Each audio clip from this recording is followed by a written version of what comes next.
All right, it is Sunday, January 19th, 2025, coming off of a playoff loss with the Houston Texans. It's a grim day, pretty cold out, sun is beaming, but yeah, we did not hit that home run. So there's always next year, right? There's always next year. We lost to the two-time defending Super Bowl champs. There's some things I wish we could have done better. Some things I wish the refs would have been a little more on point about. What else we got? And, something slimy about Patrick Mahomes and the Chiefs. It's just, I don't know. It doesn't feel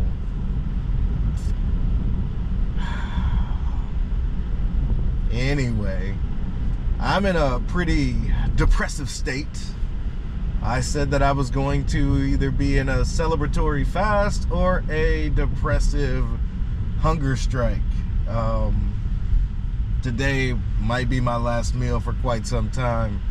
The wife is hankering for something at the kolache factory with spinach in it. She's been craving that. I think I need a breakfast energy. I drank a pretty decent amount of liquor yesterday. So along with this hunger strike, I will also be pretty dry. No alcohol of any kind. I think we'll start the hunger strike sometime around 7 p.m. and we'll see how long we can go. There's no end in sight. I'd imagine if we do go to Japan, I will eat in Japan, but the goal is to ride this out. I think we were the better team. I really do. But I got to give a lot of credit to the Chiefs. They, it's home field advantage for a reason, right? They've earned it. They're winning close games. So gotta give credit to where credit's due. But I truly feel like we're the better team.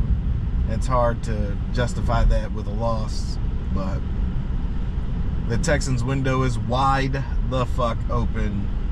We're gonna get some well-needed pieces in free agency and the draft. I look forward to seeing where the team is. Maybe Stephon Diggs comes back for another year. Hopefully Tank Dell has a speedy recovery. Even if he doesn't play a down next year, I hope he's still on the team, and I hope he is,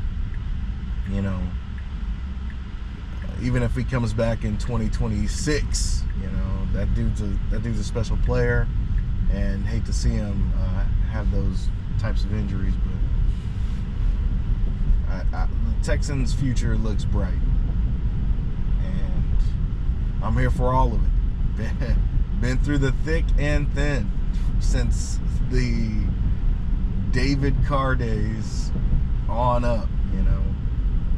We got some nice young pieces to the puzzle, and we're right there on the threshold. We need to win more games in the regular season. I would love to be in a position where we're winning multiple playoff games at home. Playing outside fucking sucks. And in the A.S.S, you're gonna have to go through Kansas City, Buffalo, Baltimore. There's so many outdoor stadiums in the dead of winter where football is challenging at best and fucking downright annoying at worst. So we need home field advantage for the sake of playing inside, where real football can be tabulated and things of that nature. So we're almost here to the kolache factory. I'm gonna try I need a breakfast sandwich of super standard, so I'm not getting anything from the kolache factory myself. So we'll probably do a 2-destination thing. Letting the car get us from point A to point B, from point B to point C, and then back to point A. That's the goal, right? Safely, without me having to really worry about it too much. We got the sun beaming directly in our face as we try to park this bad boy. Question is, are they going to just let us out, or are they going to park us somewhere? Let's see what happens. It looks like it wants to park. Unfortunately, being able to determine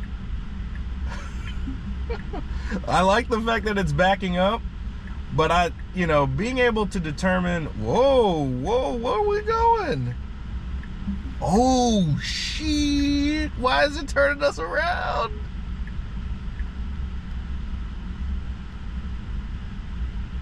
That was special, ladies and gentlemen. That's like some very deep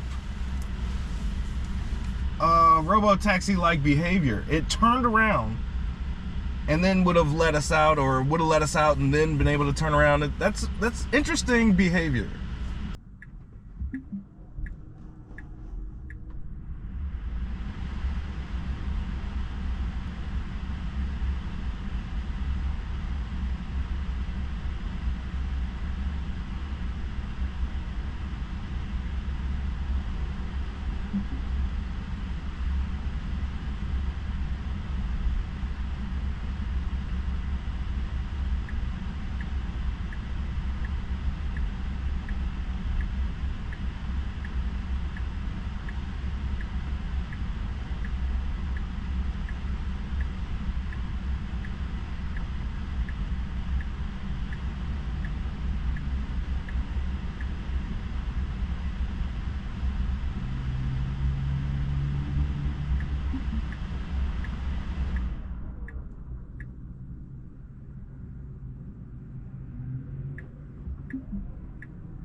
All right, we utilized a little bit of the smart summon there, just a touch. We were at the kolache factory, and then I always check to see if that snake cup is in at the Starbucks here for the whiff. Of course it's not. So I utilized an opportunity to use actual smart summon from where we parked at the kolache factory to get us to Starbucks. As you can see, it was a little bit weird, but nothing that we weren't able to maneuver. Watching the actual smart summon actually reverse, I was kind of close to the Starbucks door instead of being out there in the like where I would want it to come to me. So we're able to back it up, have it come to me, and even then back up further while it was doing the action of coming to me. I'm saying coming a lot, but either way, it's cold outside. Like, it is frigid. It says somewhere in the 40s, but it's probably somewhere closer to below freezing with the wind. But yeah, we got a winter storm approaching here at southeast Texas. The great state of Texas in general is going to be pretty frigid, but we're going to maybe get snow Monday, Tuesday. Who knows what the weather has in store for us. All I know is I'm prepared because of the power walls and the solar panels. If the freeze is anything like last time, hopefully our grid is able to withstand these anomalies, essentially. But if not, I believe our power walls and solar panels will keep us nice and warm. I mean, we keep the house at about 66 degrees, 67. Yosh was like 66 is too cold, so we bumped it up 1 degree. We don't like to utilize our central air if we can help it. So we have I guess now our temperatures is, if it's colder than 67, it'll pop on. And if it's warmer than 77, it'll pop on. So we got like a 10 degree of separation for homeostasis. In the vehicle, we like to keep it a nice brisk 69 degrees, but even when it's 69 in the cabin and it's basically feels like 30, below 30 and outside, the heating, and it's, I mean, 69 is the perfect temperature in my personal opinion. So, but now we're headed to Maple Street Biscuit Company and see what this is all about. I need a breakfast sandwich of gargantuan proportions and, you know, just flavorful. We'll see how it goes. I could have got something at the Kolache Factory or even at Starbucks, but I didn't feel like, you know, this is gonna be my last meal for a while. I want it to be something nice. We'll probably eat again before 6 p.m. So maybe some soup or something, some yogurt, just to try to keep the last time I fasted, I had a huge meal right before about 9 o'clock, and I didn't see that meal for another 3 days after I broke a fast, and it was not a pleasant feeling in the intestines there. So the goal is to not consume a whole lot before we start this particular fast, and to we're gonna get some Greek yogurt in right before we begin. Yeah. A lot of water, some coffee, some tea. That's what we're going to be utilizing for the foreseeable future, and turn this depression into something positive, maybe. Oh, so Jaden Daniels also won. That man's 2-0 in the playoffs. Can't be mad at that. So another second overall pick, doing very well. Doing better than CJ Stroud did. You know what I mean? So there's something to what Jaden Daniels has to offer and the game plan that they've put in place for him. Much kudos to Dan Quinn and those guys over there in the capital area. So those Commanders. Now the question is, who do they face? Will it be the Eagles? Will it be the Rams? Either way, I'd imagine traveling to LA would be a greater distance, but the weather would be, well, who knows? Maybe it's a different location, but it seems like it might be safe to go outside in LA again. We'll see. Or do you want to take a hop, skip, and a jump to Philly, where it's going to be frigid? I mean, I think they match up well, Philadelphia and Washington, but you don't want to discount Sean McVay and the Rams. They got a good squad down there, great offense, and the defense plays inspired. You can't really go in there going, oh, we got the Commanders, thank goodness the Lions are out of the playoffs, and then forget about the opponent that you're playing, trying to look ahead to the next home game, right? So if the Rams win, it's potentiality of it not being a home game for anybody. You know, why don't y'all come down here and play in Reliant? Since we're not using it, oh God, it hurts so bad.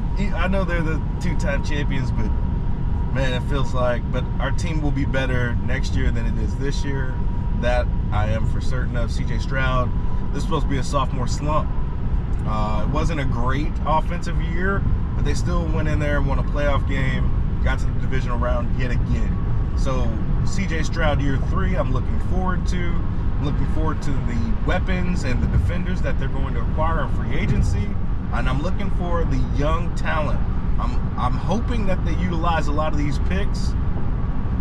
No offense to our offensive line, but we need some depth. We need some rotation. So some free agents and some rookies that, you know, are 325 pound plus would be ideal.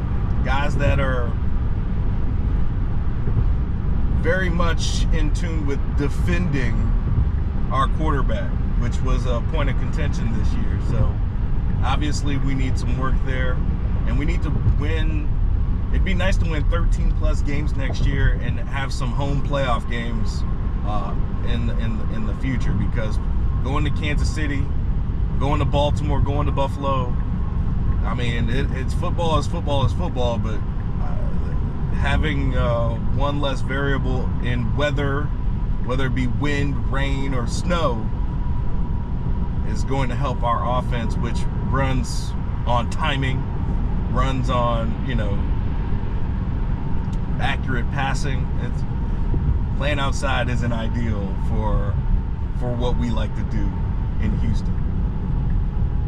All right, so I really, okay, so we're going to go this way. I haven't really been paying attention, which is kind of weird. Like, I'm just watching it to make sure everything looks good. We're gonna take a left here on Pin Oak Road. Before the H-E-B was built over there closer to our house, this is where the wife would go to get all of our shopping grocery needs with this H-E-B. And this H-E-B has a supercharging station, which we haven't visited since we went to the H-E-B that does not have the superchargers. It's not, I mean, it's real close to our house. It's not like we need to plug in. So, but yeah, we don't really come over here. I mean, I got my local watering hole that used to be right around the corner. It's just a little bit further now. Scholars and Scoundrels had the Texans pulled off the upset yesterday. I'm pretty sure I would have gotten an Uber to that bar and acted a damn fool. But that did not occur. I stayed home and drank by my lonesome. And I want to say I had a mild hangover, but I mean, it's 8:42. I'm always up before the sun rises. I didn't feel great this morning, but now I feel just fine. Wow, is that real? Is the regular gas over here is $2.45? That's got to be a typo, no? Diesel at $2.89? Maybe that's the cash price. It's probably the cash price, but even still, that's fucking low.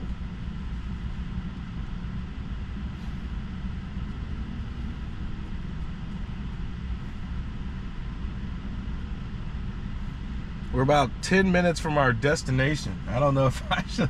This is kind of weird. I probably should have just grabbed something super local. I don't know how much juice we got left in the camera,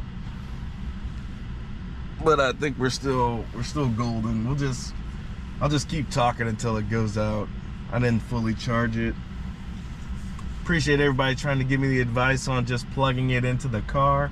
My GoPros are probably a little bit outdated and old, so every time I plug it in, and I've tried it multiple times with various different USBs and USB-Cs or whatever in here, and it would always say not enough power without the battery. So trust me, I tried. I'd love to just, because I'm planning to make trips to Austin, College Station, you know, just running the gambit. Might even go down there to catch a launch or something. I'd love for this thing to just be, you know, continuous. But, you know, even then, you still got to worry about, because we record in 4K, you got to worry about the fucking overheating of the camera itself. So swapping them out may not actually be a bad idea, because I don't want to sacrifice the 4K.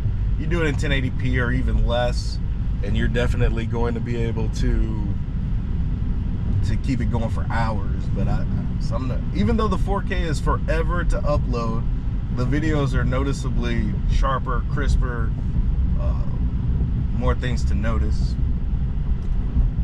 And plus, I got bad eyes, so the sharper the quality, the better it is for when I go back and rewatch it. So who knows? Maybe we can get a professional crew in here and videos set up, and it'll yeah. Goals, aspirations, I'd imagine. So just blabbering.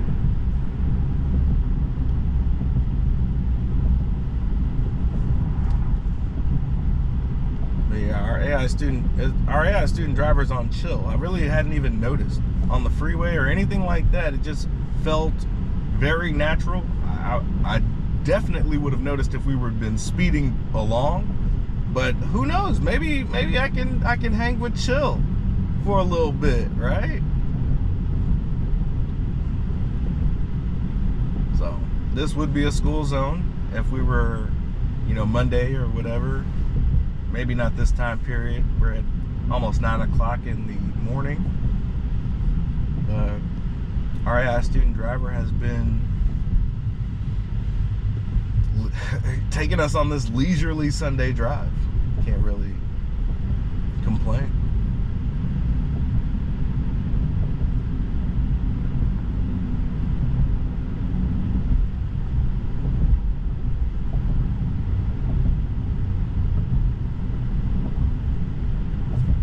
Just updated the Tesla app where when you have Tesla insurance, it used to say autopilot miles driven, which would encompass FSD.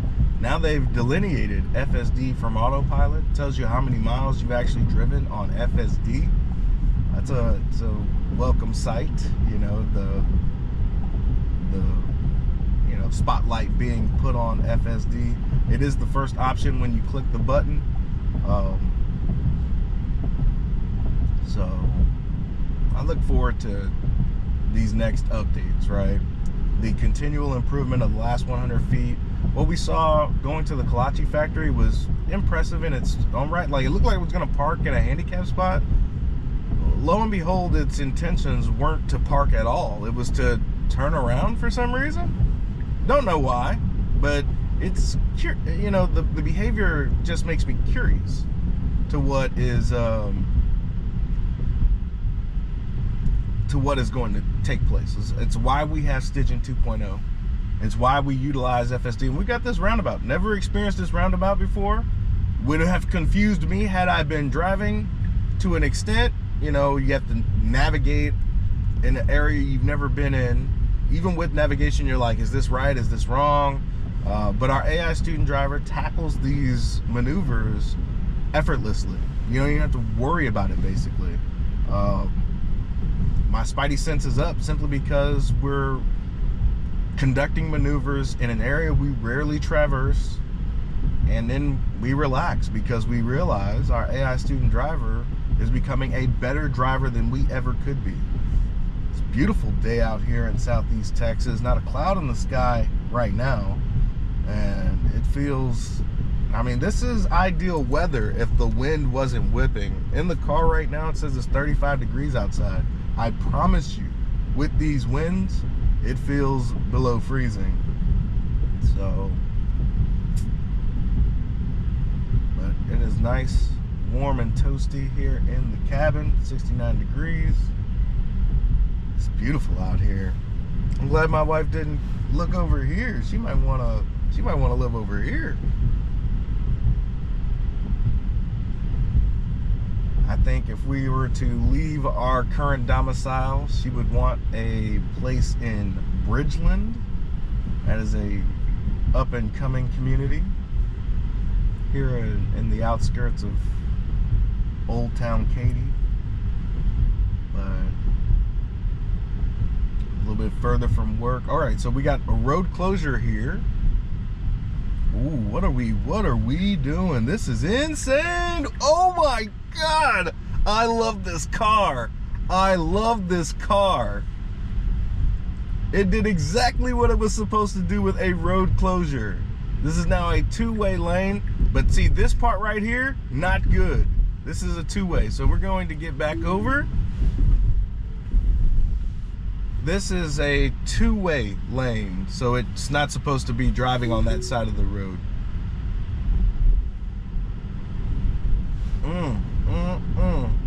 All right, so we got a disengagement. After it did something it was supposed to do, it wanted to it made it feel like that was the side of the road it was supposed to be driving on, when in actuality we were in danger of oncoming traffic. Had there been traffic on that side though, I think our AI student driver would have understood what was happening, right? Instead, it felt like, oh, why isn't nobody driving over here? I guess I'll do it. So handling construction is a chore. It's a challenge. It's a task. And when it does it right, you're just like, amazing. But it's not truly surprising when it might conduct a maneuver that is unsafe. And that's why we're still in a beta. We want to make sure when it does have those situations that it understands it completely, that it can't drive over there. Had there been cars there, I'm pretty sure our AI student driver doesn't make that error. But if it does, and then cars do approach, and then there's nowhere for you to go, you've now created a problem very similar to Cruise or Waymo, where the cars are now becoming more of a nuisance than they are of a benefit. So we make these, that's why we're here, that's why we're supervising. Truth be told, with this level of construction, maybe our AI student driver could find a circuitous route to get to our destination that would prevent this level. But I mean, the goal is to get this thing to drive perfectly in all conditions, you know, all road conditions, all construction zones, everything. And that's the goal, and we will continue to pursue that level of excellence. So, man, we had one minor disengagement. That's pretty cool. So can we make this right turn? It looks like we are going to do it.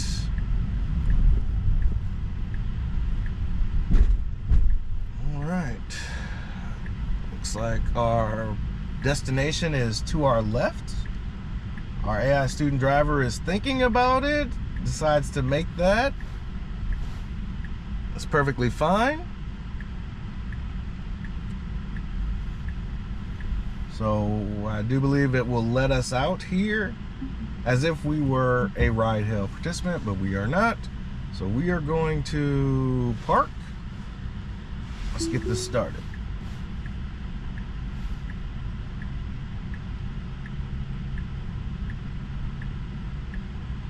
And I'm waiting for the moment where, you know, we can have a setting to where it will just automatically do this upon arrival at the destination. Whether you're wanting to be parked on the curb, or, you know, pulling over at the destination, or potentially parking at the destination as the first prescribed way to do it, right? You know, it's like the first preference. Park. Use the Autopark feature at every time we get to a destination. I think that'll be a game changer. So we're back to the crib, from point A to point B, from point B to point C, and from point C to point A. Let's get it. Now, we did have the one disengagement due to construction. Driving on the wrong side of the road was encouraged, but that wrong side of the road became a 2-lane road where our AI student driver wanted to up and get it, you know what I mean? And we were on chill, so it's not like it needed to pass these vehicles, it just wanted to do so. So we might be going through some parking lot shenanigans. Now, there is a lot of construction on this road, so we're gonna go through this area here. Looks like a bank. I'm not sure if we're doing the right thing here, but we're gonna let it play out. The bank is obviously closed. So, all right, this is parking lot shenanigans at its finest. Looks like we are stuck here. All right, so we're gonna give it a little bit of the accelerator.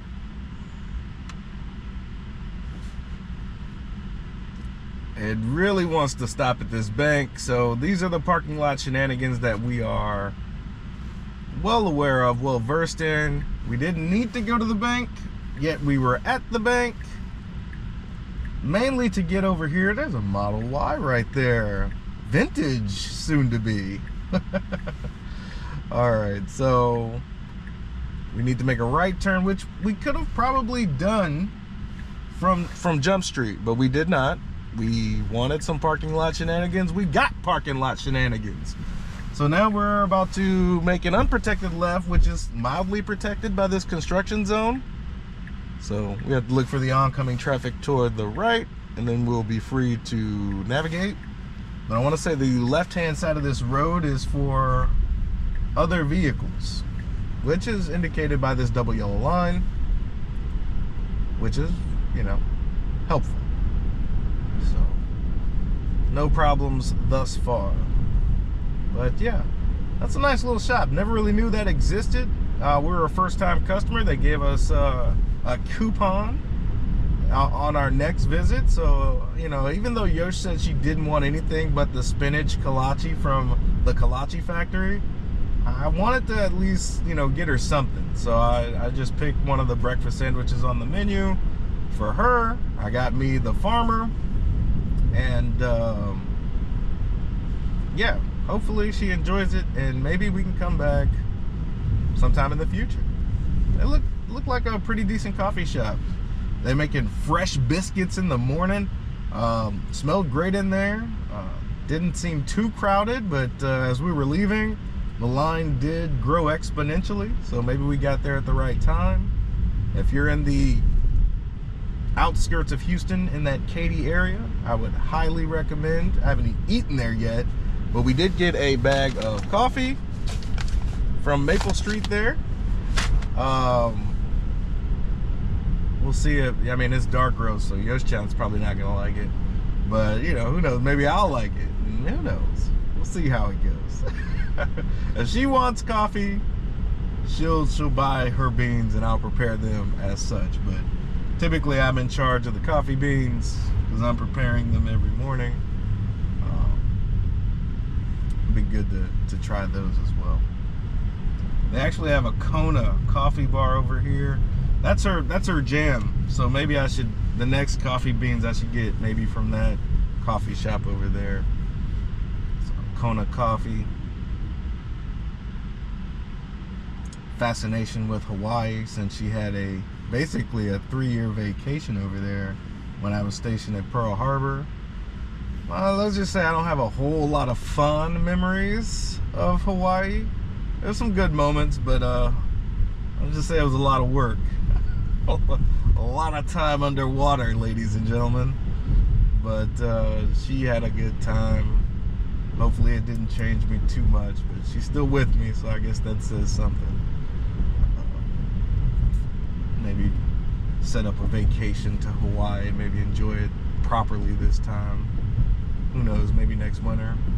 But with our excursions back to Japan basically every year or so, well, for her it's every year, for me it's every other year.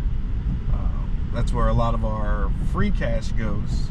Our free cash flow ends up, you know, having a good time with her family. She's been over here for almost over a decade now.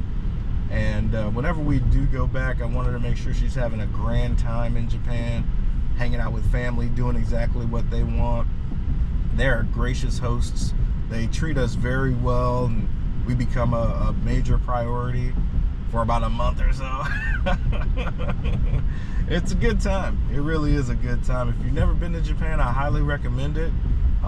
So much culture, just awesome things to do. They're fun people as well. If you like the nightlife, there's hidden bars everywhere.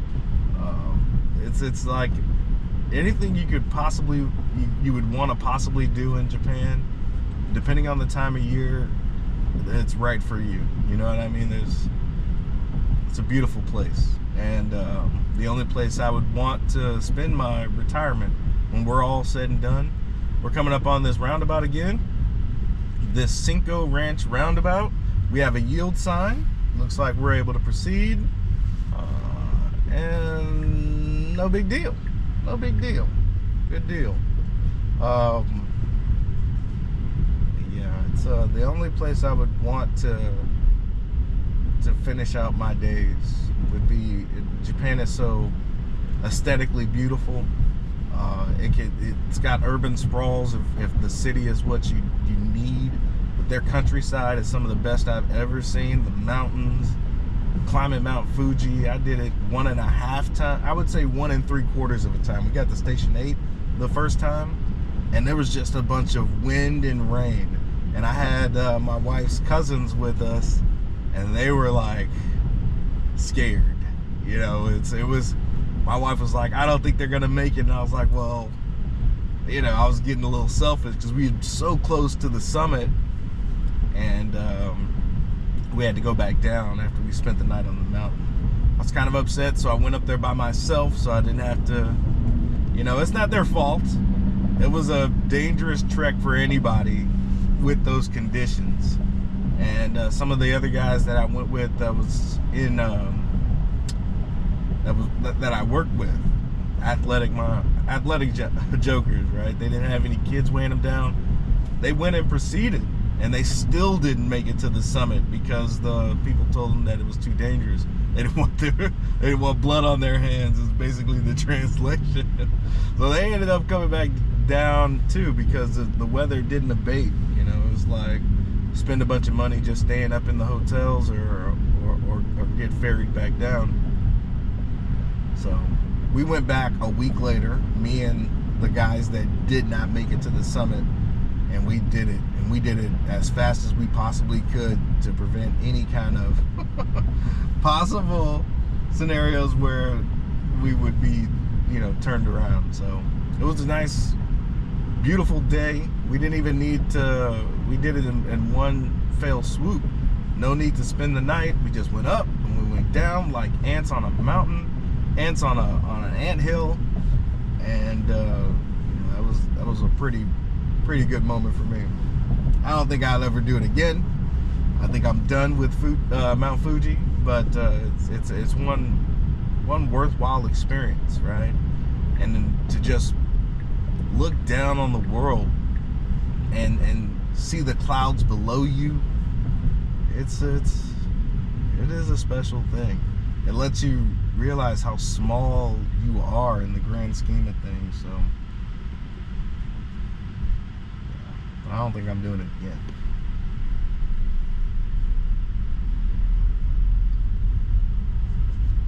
Yeah, so got tax season coming up. See how that goes. We got some Church of the King here, so we got some. Oh. So right there, our AI student driver didn't see the hand signal for us to stop. So we had a police crossing guard here with his hand up telling us to stop. And our AI student driver, I mean, the guy wasn't blocking us, so our AI student driver was going to proceed despite his hand signal to make us stop.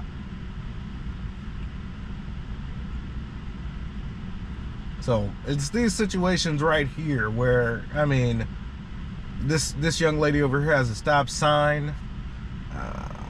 He can't block both of these lanes, so he's opted to stand in the middle of the lanes. And our AI student driver was going to continue to proceed. And we're out here on chill mode, right? So I don't want to really engage the software until he tells me that I can go. Because if I engage it right now, I'm pretty sure we're going to proceed. And no need to piss off these guys. Ooh. So we're moving now. That was kind of a jarring. I don't like hitting the gas, but I don't like hitting the accelerator. So, you know, this must be a hotbed for potential accidents, as they've walled off a lot of this so that the people of that church, I mean, it's about that time, right?